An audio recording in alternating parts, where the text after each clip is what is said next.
calendar. You guys had an SEC schedule reveal show on ESPN, 2 hours of fun and schedule reveals.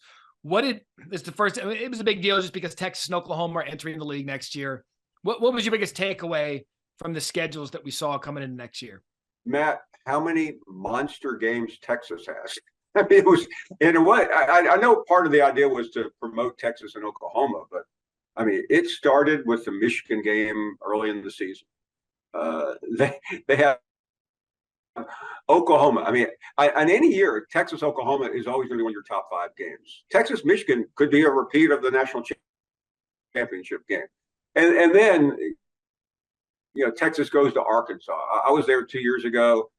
Matt, you have no idea how big a game that is to Arkansas.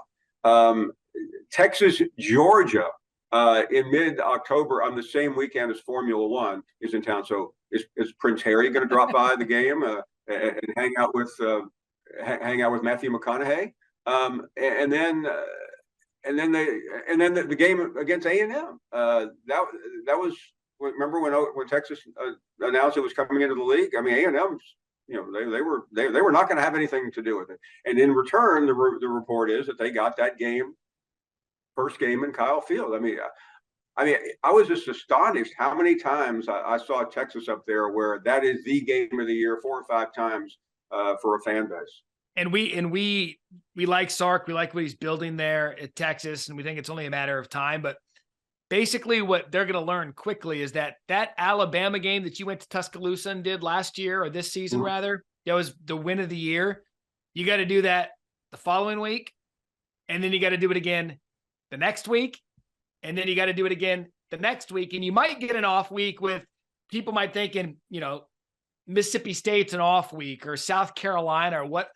There isn't an off week in that league.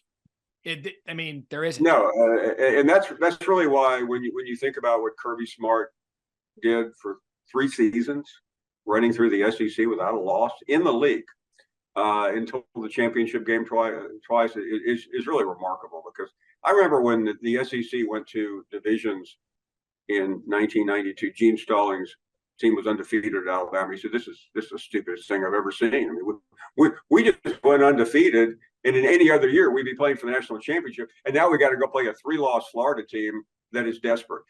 And they almost lost the game. It took an Antonio Langham interception at the end of the game for a pick 6 to win. I mean, but there have not been many undefeated SEC teams. Saban has. This year he was undefeated in the SEC, but that is a rarity. Yeah, end of the day, when you look at adding both Oklahoma and Texas, they did it because it's good for business, but they're going to look at their schedules and be like, oh, hell, what did we just do? Well, no, we just talked about one school, but that opening weekend, you got LSU and SC in Vegas. There's an endless number of great games, and there's nowhere to hide. Georgia, for all the criticism of them this year, they didn't play a big time team. They're getting paid back. And I thought one of the most remarkable things, Alabama normally plays Mercer the week before the Auburn-Alabama game. This year, they go to Norman, Oklahoma. Give me something I can feel. Light a cigarette.